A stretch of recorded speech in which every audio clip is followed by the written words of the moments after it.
नमस्कार दोस्तों, NG academy for GS GK में आप सभी का एक बार फिर से स्वागत है। इस वीडियो में हम पॉलिटी के 20 सवाल देखेंगे जो यूपी आयोग द्वारा विभिन्न परीक्षाओं में पूछे गए हैं। आइए देखते हैं पहला सवाल है, राजनीतिक प्रजातंत्र का तात्पर्य उस जीवन विधा से है जो जीवन में सैद्धांतिक रूप से उदारता, समानता और भ्रातृत्व को स्वीकारती है। ये आयोग द्वारा सवाल पूछा गया था। ये कथन किसका है? इस तरीके के भी सवाल आ सकते हैं कि किसी जैसे संविधान सभा के बारे में, संविधान बारे में किसी संविधान विशेषज्ञ ने टिप्पणी की है कि ये पर्टिकुलर टिप्पणी किसकी है, तो ये उसी फॉर्मेट का सवाल है कि राजनीतिक प्रजातंत्र का तात्पर्य उस जीवन विधा से है जो जीवन में सैद्धांतिक रूप से उदारता, समानता और भ्रातृत्व को स्वीकारती है। ये कथन किसका है? Doctor Bhimrao Ambedkar, doctor Rajendra Prasad, S Radhakrishnan, Ram Manohar Lohia. इसका सही जवाब है डॉक्टर BR अम्बेडकर। अगर इसी सवाल से एक और सवाल बनाने का प्रयास किया जाएगा तो यहाँ से 3 शब्द निकलते हैं, उदारता, समानता और भ्रातृत्व। सवाल ये बन सकता है यहाँ पे कि ये संविधान के किस भाग में संविधान के उदारता, समानता और भ्रातृत्व का संविधान के किस भाग में उल्लेख है? प्रस्तावना में या मूल अधिकारों में, मूल कर्तव्य में, निर्देशक तत्वों में? तो आप जब हम लोग प्रस्तावना पढ़ेंगे तब आपको बहुत क्लियर हो जाएगा। अभी के लिए ये होगा कि क्योंकि अभी सवाल है, सवाल से ही सवाल बनने की जो संभावना है वो ये बनती है कि उदारता, समानता और भ्रातृत्व ये शब्द संविधान के किस भाग में उल्लेख किया गया है, तो वो होगा प्रस्तावना में। जब हम प्रस्तावना देखेंगे डिटेल में तो ये सवाल रिकॉल हो जाएगा। नेक्स्ट दूसरा नंबर क्वेश्चन है, 1946 में गठित सरकार कौन सी थी? वो अंतरिम सरकार की कार्यकारी परिषद के उपाध्यक्ष कौन थे? तो इसका आंसर है जवाहरलाल नेहरू। उपाध्यक्ष बनाए गए थे जवाहरलाल नेहरू। अंतरिम सरकार जो बनी थी, गठन कब हुआ था अंतरिम सरकार का गठन? 2 सितंबर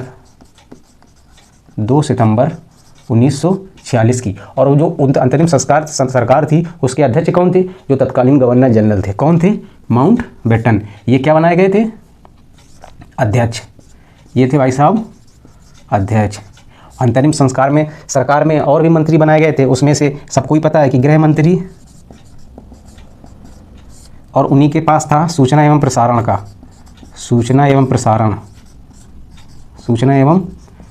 मंत्री। किसको बनाया गया था? गृह मंत्री तो सबको पता है ना। अंतरिम संस्कार में कौन बना था? सरदार पटेल। अब खाद्य मंत्री बनाए गए थे डॉक्टर राजेंद्र प्रसाद को क्या करते हैं हम लोग? खाते हैं, तो उससे याद रहेगा खाद्य मंत्री। अगर सवाल इसी से पूछ लिया जाएगा कि 1946 में गठित अंतरिम सरकार में खाद्य मंत्री किसको बनाया गया था? डॉक्टर राजेंद्र प्रसाद को। एक और इम्पॉर्टेंट है, श्रम मंत्री किसको बनाया गया था? जगजीवन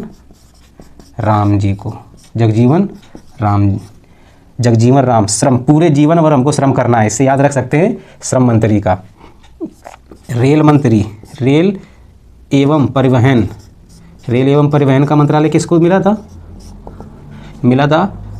आसफ अली को। कैसे याद रखें? रेल से परिवहन करो, रेल से यात्रा करो, बड़ी आफत आ जाती है, तो इससे याद रहेगा कि आसफ अली, रेल एवं परिवहन। सिर्फ याद करने के लिए ट्रिक है और कुछ नहीं। और जो रक्षा मंत्री बनाए गए थे, रक्षा मंत्री कौन थे? बलदेव सिंह को। इसको कैसे याद रखेंगे? बल से ही रक्षा होगी, रक्षा मंत्री बलदेव सिंह। एक और इम्पॉर्टेंट व्यक्ति थे जोगेंद्र नाथ मंडल। ये क्या बनाए गए थे? विधि मंत्री बनाए गए थे, कानून मंत्री। जोगेंद्र नाथ मंडल, जोग विधि का विधान, विधि का जोग, उससे जोगेंद्र नाथ मंडल। एक और बात है कि ये मुस्लिम लीग की तरफ से थे, ये तो बाकी लोग तो कांग्रेस की तरफ से हो गए, ये मुस्लिम लीग की तरफ से जोगेंद्र नाथ मंडल मंत्री बनाए गए थे अंतरिम सरकार में। ठीक है, तीसरा क्वेश्चन देखते हैं।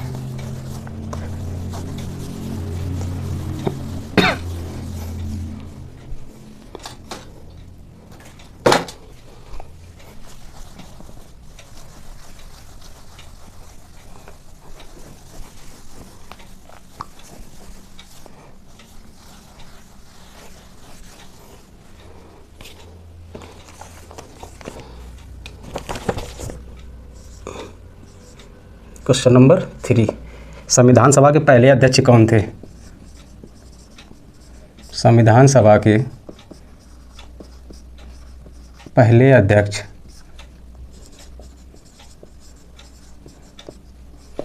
ऑप्शन ए है doctor B.R. Ambedkar,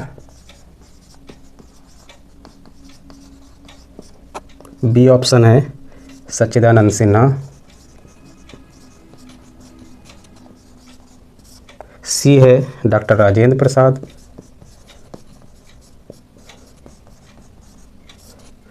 D option है नन ऑफ दी एबव, इनमें से कोई नहीं। तो संविधान सभा के पहले अध्यक्ष, सिर्फ अध्यक्ष पूछा है, इसमें ना स्थायी की बात की गई है ना अस्थायी की बात की गई, इसलिए ये सवाल अपनी भाषा की वजह से कठिन हो गया। नहीं तो सवाल अन्यथा वैसे सही है। अगर कई लोगों के दिमाग में आया जाएगा कि स्थायी पूछ रहा है कि अस्थायी पूछ, जब वो कुछ नहीं पूछ रहा है तो फिर तुम क्या पूछ रहे हो?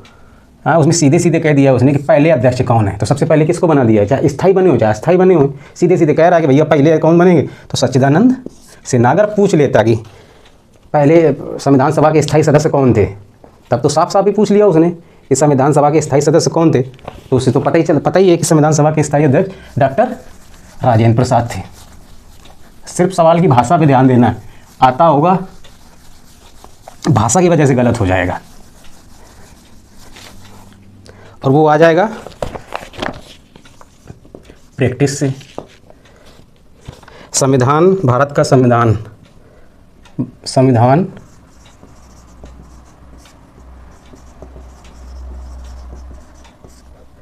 संविधान सभा द्वारा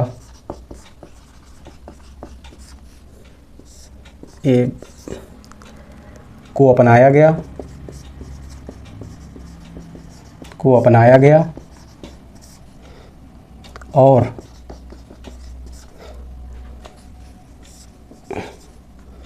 को लागू किया गया।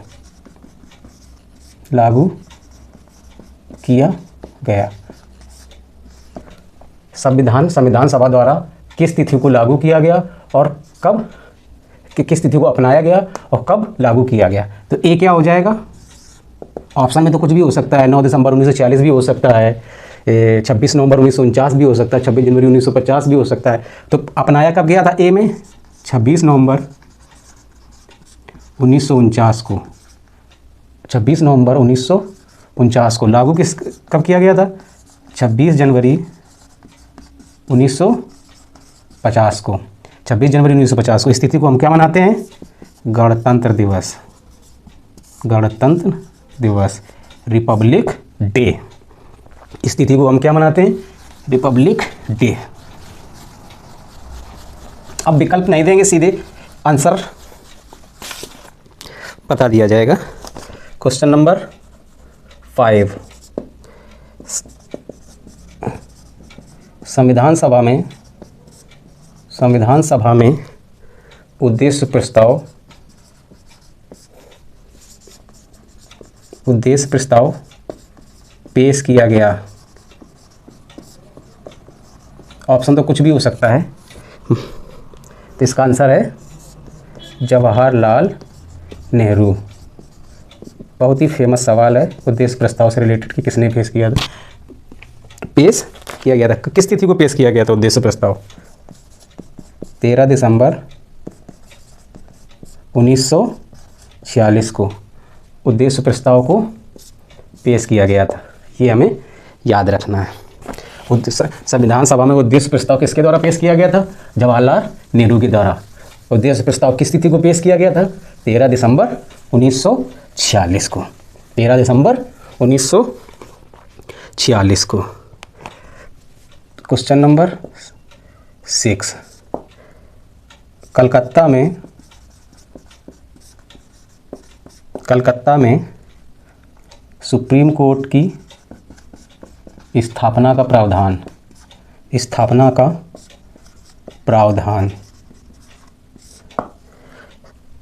किसके द्वारा किया गया था? सुप्रीम कोर्ट की स्थापना का प्रावधान किसके द्वारा किया गया था? ऑप्शन एक तो आपको पता है कि एक, दो ऑप्शन इंपॉर्टेंट है इस सवाल में, एक रेगुलेटिंग एक्ट 1773 और भारत सरकार अधिनियम 1935। तो कलकत्ता में सुप्रीम कोर्ट की स्थापना का जो प्रावधान किया गया था, ऑप्शन दे देगा 1773 वाला एक्ट अधिनियम 1935, 1919 और बढ़िया बना देगा पिट्स एक्ट 1784। कलकत्ता में जो सुप्रीम कोर्ट की स्थापना का प्रावधान 1773 वाले एक्ट में किया गया था रेगुलेटरी एक्ट में।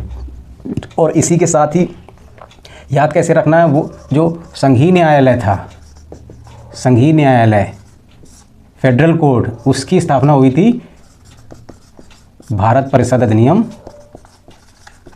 1935 के तहत।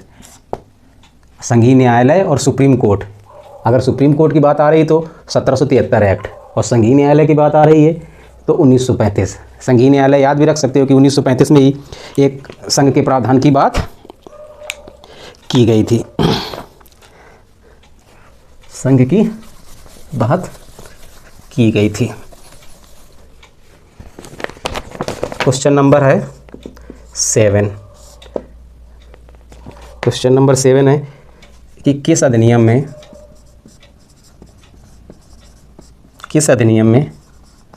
के तहत केंद्र में द्वैध शासन बता चुके हैं। द्वैध शासन हस्तांतरित विषय, आरक्षित विषय, द्वैध शासन का प्रावधान। भारत सरकार अधिनियम 1935, 1919, 1909, 1892, BCD, यही भारत सरकार अधिनियम 1909, भारत सरकार 1892। इसका सही आंसर क्या होगा? द्वैध शासन का प्रावधान कहाँ किया गया है? केंद्र में। वो किस में किया गया है? 1935 में। और जो प्रांतों में द्वैध शासन का प्रावधान किस में किया गया था? प्रांतों में द्वैध शासन, प्रांतों में जो द्वैध शासन का प्रावधान किया गया था वो भारत सरकार अधिनियम 1919। बताया था ट्रिक भी याद करने की, 1919 2 है ना, तो द्वैध प्रांत में द्वैध शासन। इसके साथ एक और भी क्या हुआ था? केंद्र में द्विसदनी व्यवस्था। सबसे अच्छा तरीका ये है कि जो लेक्चर है उसको सुन के आप नोट्स बना लें और उसका रिवीजन करें। और जो पहले के वीडियो लेक्चर्स में विजिबिलिटी का इशू है, यकीन मानिए जो हम बोले हैं मुँह से वही बोर्ड में लिखे हैं, तो लिखने नोट्स बनाने में कोई दिक्कत नहीं होगा। और कई 4-5 बार अगर आप रिवाइज कर लिए उसी चीज़ को तो आप यकीन मानिए पॉलिटी में आप अपने आप को संविधान विशेषज्ञ समझने लगेंगे। सिर्फ रिवीजन, क्योंकि रिवीजन मदर ऑफ स्टडी कही जाती है कि अगर पढ़ाई की माँ है तो रिवीजन है। जितनी बार हम रिवीजन करेंगे ये फैक्ट और कॉन्सेप्ट एक तो याद होगा और हमारी समझ भी उसी से विकसित होने लगेगी। कई बार पढ़नी है चीज़, हमको एक ही चीज़ पढ़ना है, हमारे पढ़ने का सोर्स एक ही होना चाहिए। कई सोर्स बना लेंगे तो फिर हम सोर्स के पीछे ही भागते रहेंगे।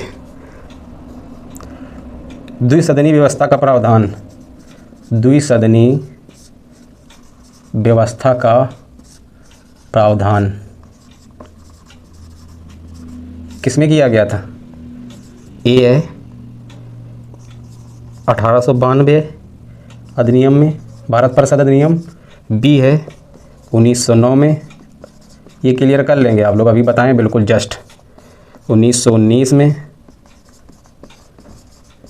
डी ऑप्शन है 1935 में। तो अभी बताएं कि जब होता था प्रांतों में द्वैध शासन और केंद्र में द्विसदनी व्यवस्था, प्रांतों में द्वैध शासन और केंद्र में द्विसदनी व्यवस्था, दो बार आ तो 1919, एक बार 19, तो 2 बार द्वैध।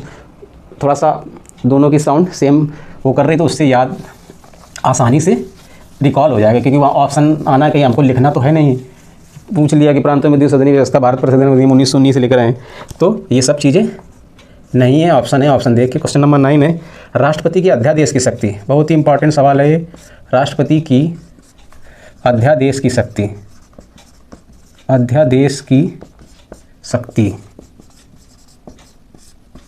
ऑप्शन ए है 1919 भारत परिषद अधिनियम, भारत परिषद अधिनियम। ऑप्शन बी है 1935, 1909, 1947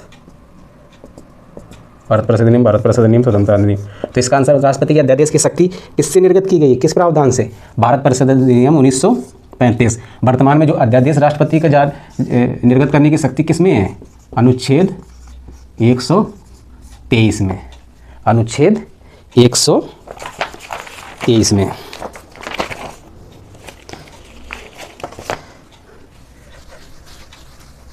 नेक्स्ट क्वेश्चन लेते हैं, क्वेश्चन नंबर 10। किस अधिनियम में केंद्र राज्यों के बीच शक्तियों का विभाजन, केंद्र एवं राज्यों के बीच शक्तियों का विभाजन किया गया था? किस अधिनियम के द्वारा? मार्ले मिंटो सुधार कब पारित हुआ था? मार्ले मिंटो सुधार 1909 में। मॉन्टेग्यू चेम्सफोर्ड, ये कब पारित हुआ था? ये पारित हुआ था 1919 में। ये 1935 का भारत परिषद अधिनियम, डी ऑप्शन हो जाएगा। 1947 का स्वतंत्रता अधिनियम, 1947 का स्वतंत्रता अधिनियम। तो इसमें जो ये केंद्र राज्यों के बीच शक्तियों के विभाजन का जो प्रावधान था वो भारत परिषद अधिनियम में किया गया था, और इसी अधिनियम को क्या किया गया था? संवैधानिक निरंकुशता का प्रावधान किया। संवैधानिक निरंकुशता का सिद्धांत निर्गत किया गया या प्रवृत्त किया गया। संवैधानिक, सवाल भी पूछ सकता है कि संवैधानिक निरंकुशता का सिद्धांत किस अधिनियम के तहत समझा जाता है? 1935 भारत परिषद अधिनियम। 1935 भारत परिषद अधिनियम।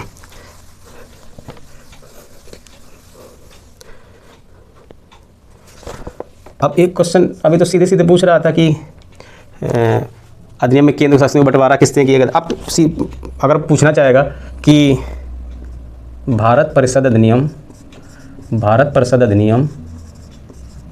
1935 की मुख्य विशेषता नहीं है। अब तो 4 ऑप्शन है, चारों आने चाहिए। अखिल भारतीय संघ का प्रावधान, अखिल भारतीय संघ का प्रावधान। बी ऑप्शन है अवशिष्ट शक्तियाँ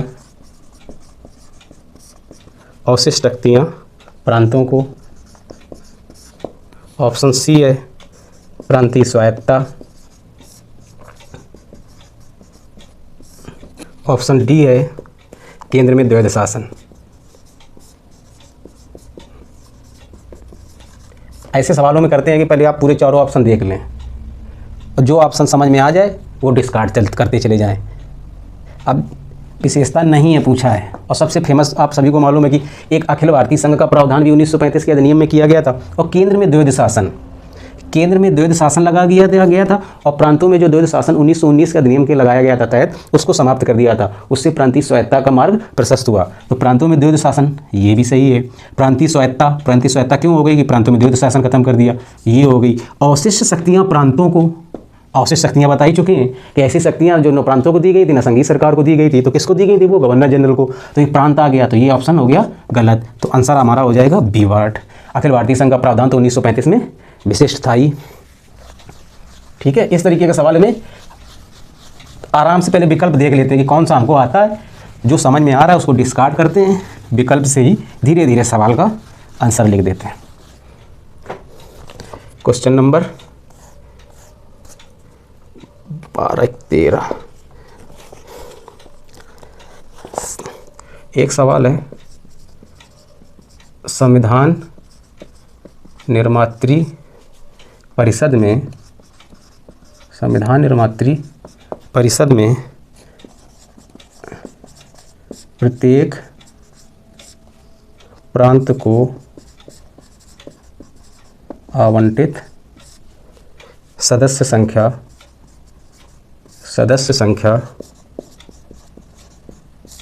सदस्य संख्या निर्धारित करने के लिए जनसंख्या अनुपात कितना रखा गया था? कितने लोगों में एक सदस्य निर्वाचित किया गया था? ऑप्शन है 8 लाख। 8 लाख व्यक्ति में एक सदस्य चुना गया था। ऑप्शन बी है 10 लाख में। सी और डी मान लो कि 12-15 लाख में। तो आंसर कितना था? 10 लाख में। 10 लाख व्यक्तियों में से एक सदस्य का निर्वाचन किया गया था संविधान निर्मात्री सभा के लिए।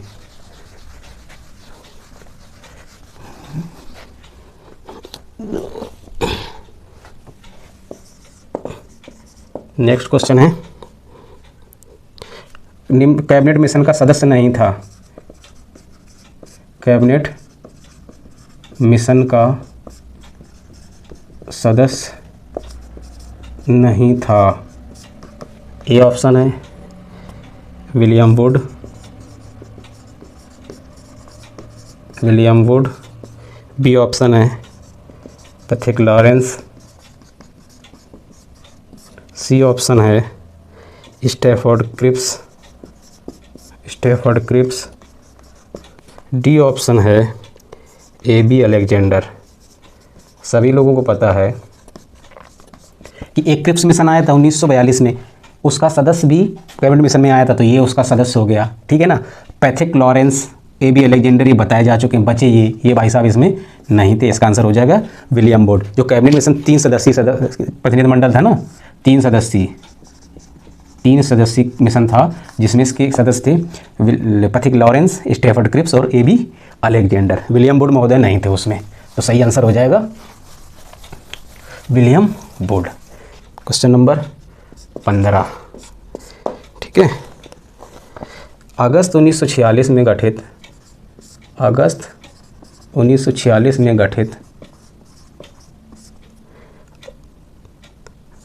प्रथम अंतरिम सरकार का सदस्य नहीं था। क्वेश्चन नंबर ये हो जाएगा सी राजगोपालाचारी।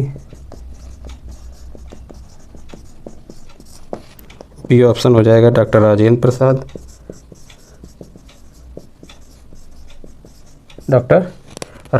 प्रसाद। सी ऑप्शन हो जाएगा एस राधाकृष्णन।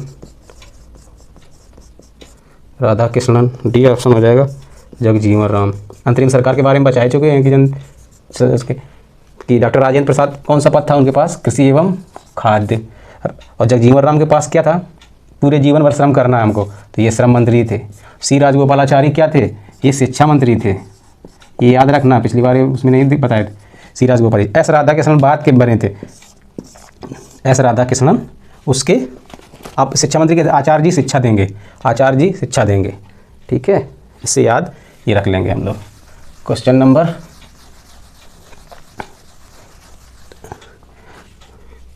16, संविधान सभा का विचार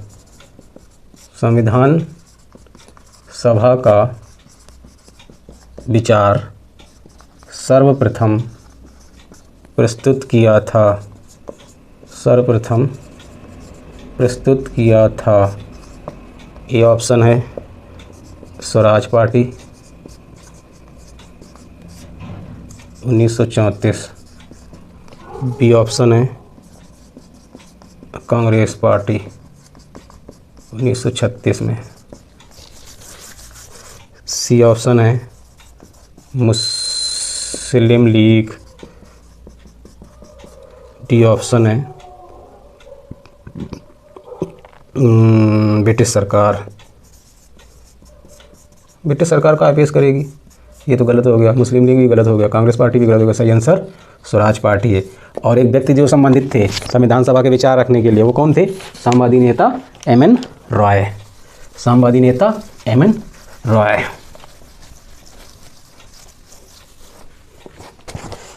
नेक्स्ट क्वेश्चन देखते हैं, क्वेश्चन नंबर 17। ये सवाल देखना, मौलिक अधिकारों से संबंधित मौलिक अधिकारों से संबंधित उप समिति, मौलिक अधिकारों से संबंधित उप समिति की अध्यक्षता, उप समिति की अध्यक्षता की थी।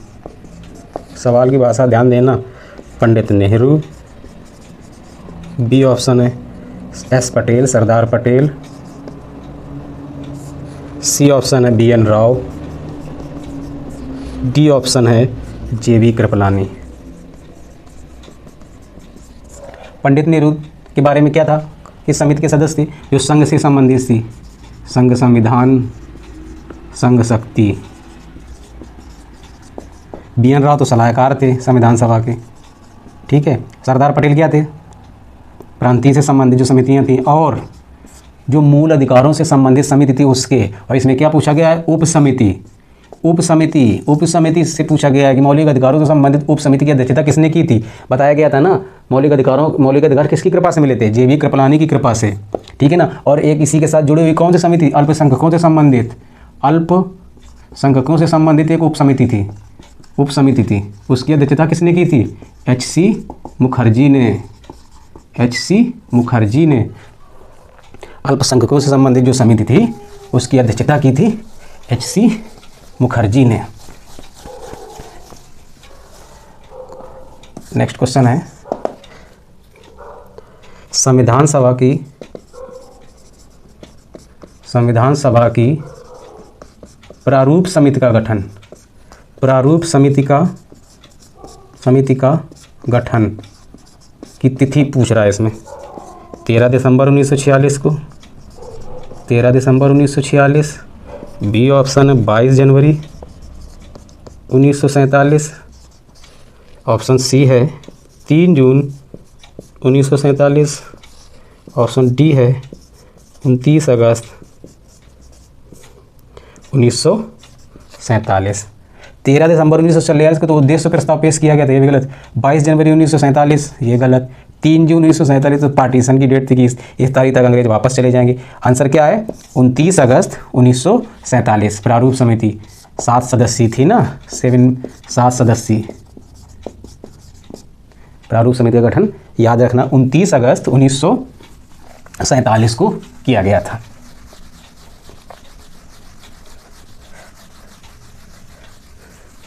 क्वेश्चन नंबर 19, ये तो हो चुका है। भारतीय राजनीतिक व्यवस्था में क्वेश्चन नंबर देख लेते हैं। भारतीय राजनीतिक व्यवस्था में कौन सर्वोच्च है, कौन सर्वोच्च है। ए पार्ट है सुप्रीम कोर्ट, बी है संसद, सी है संविधान, डी है धर्म तो भाई साहब होगा भी नहीं। आंसर क्या होगा इसका, संविधान। दो में कन्फ्यूजन हो सकता है, संसद और संविधान में, लेकिन संसद भी किसके नियमानुसार निर्देशों के अनुसार चलती है, संविधान के। तो इसमें राजनीतिक व्यवस्था में कौन सर्वोच्च हो जाएगा, सर्वोच्च की बात कर रहा है तो सर्वोच्च न्यायालय नहीं है, वो भी तो किसी न किसी के अंडर काम करता है, किसी के निर्धारित। संविधान इन तीन को तो छोड़ो, इन दोनों को, धर्म तो सर्वोच्च है नहीं राजनीतिक व्यवस्था में। अब संविधान इन दोनों को दिशा निर्देश देता है, सुप्रीम कोर्ट को भी, संसद को भी। तो इससे साबित होता है कि संविधान राजनीतिक व्यवस्था में सबसे सर्वोच्च है। लास्ट क्वेश्चन देखते हैं। और जो अभी तक वीडियोस अपलोडेड हैं क्लास 4 तक, ये सवाल सब उन्हीं से संबंधित हैं। प्लेलिस्ट बनी हुई है, आप उन वीडियोस को देख लीजिए, उसके बाद इन सवालों में आइए, इनको सवाल सॉल्व करिए, देखिए इनको। तो उसके बाद जो पढ़ाई जो हुआ है अभी तक, संविधान का निर्माण, संविधान सभा, प्रारूप समितियाँ और संविधान के स्रोत, उनसे संबंधित सवाल हैं, उसके बारे में आपकी जानकारी में निश्चित रूप से वृद्धि होगी। क्वेश्चन नंबर 20 इस अब और आ सकता है कि इस तरीके के सवालों के साथ एक वो जो मैचिंग वाला होता है, साइड ए बी। अब ये है जैसे मूल अधिकार,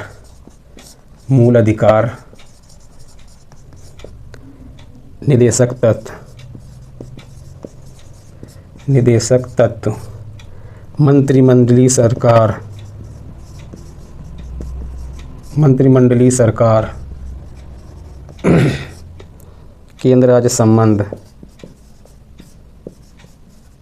केंद्र राज्य संबंध 1 2 3 4 ब्रिटिश,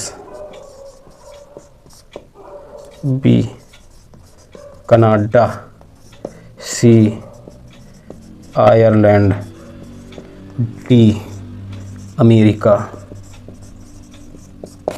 मूल अधिकारों का प्रावधान किसने किया गया है? अमेरिकी संविधान के। तो पहला सा डी मैचिंग हो जाएगा। निदेशक तत्व कहाँ से लिए गए? आयरलैंड से।